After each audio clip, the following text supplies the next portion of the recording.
Hello, this is my 12th lecture on abstract algebra. I am Sangeeta Mehta from the Department of Mathematics, the Graduate School College for Women. Today we will discuss about the ideals. So at first we learn about left ideal. Every non-empty subset S of a ring R, S is a non-empty subset of R, is said to be a left ideal of R if the first condition is S is a subgroup of R. S must be a subgroup of R with respect to addition. Number 2, R S belongs to S. For every R belongs to R and for every S belongs to S. This is the second condition is more important in case of ideals. And for right and ideal, it is almost the same, but the multiplication is here it is S into R belongs to S. Here in case of left ideal, it is R into S belongs to S. Here in the right ideals, S into R should be belongs to S if R belongs to R and S belongs to S, where R is a ring and S is a subgroup of R with respect to addition. Now, what is ideal? A non-empty subset S of a ring R is said to be an ideal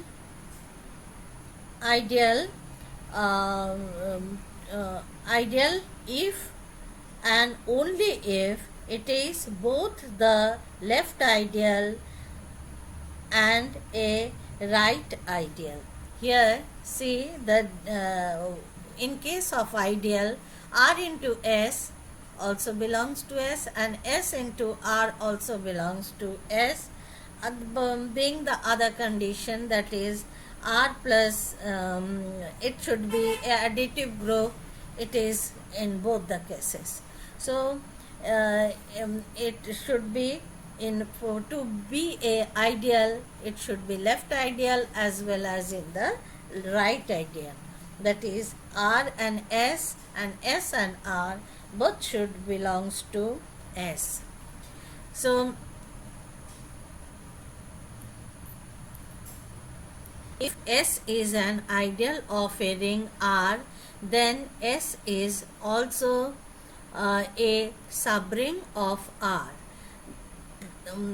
The obvious reason is that S is a subgroup of R under addition, and from condition 2 we have x into R is belongs to S for every x belongs to S. Because x belongs to R, this implies x belongs to S, this implies x belongs to R. Thus S is closed with respect to the multiplication. Therefore S is a subring of R. Thus every ideal of a ring R is also a subring of R, but every subring is not an ideal. An ideal requires a stronger closure property than the subring. If S is a subgroup of R under addition, then S will be a subring or subring if S is closed with respect to multiplication. That is, the product of two elements of S is again in S. But S will be an ideal if the product of any element of S with any element of R is in S. If R is a commutative ring, then every left ideal, if R is a commutative ring, then naturally every left ideal will be equal to the right ideal. Therefore, in a commutative ring, every left ideal is an right ideal.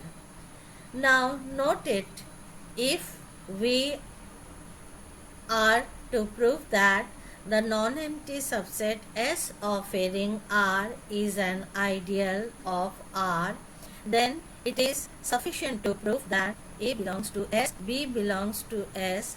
This implies A minus B belongs to S, and R S belongs to S, and SR belongs to S for every for every R belong to R, and for every S belongs to S.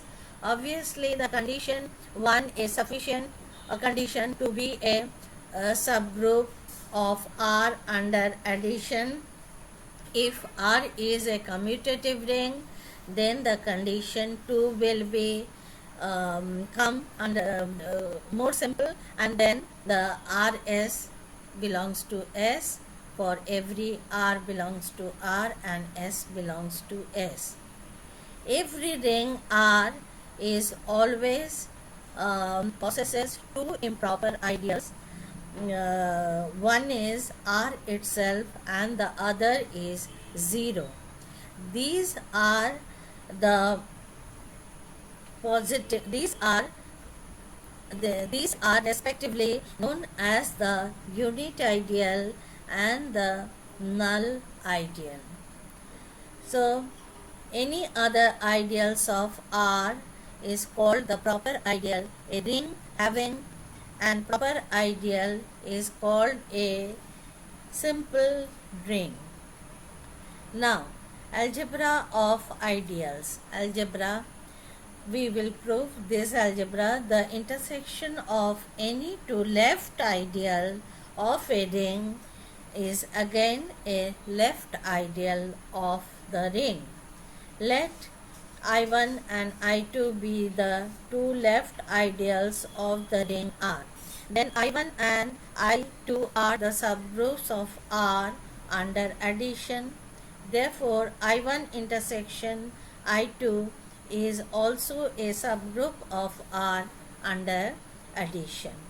Now, to show that I1 intersection I2 is a left ideal of R, we are only to prove that small r belongs to R and S belongs to I1 intersection S2.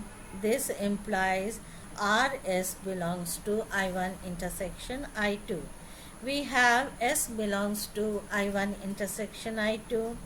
S belongs to, this implies X belongs to I1 and S belongs to I2. But I1 and I2 are left ideals of R. Therefore, R belongs to R, S belongs to I1. This implies RS belongs to I1.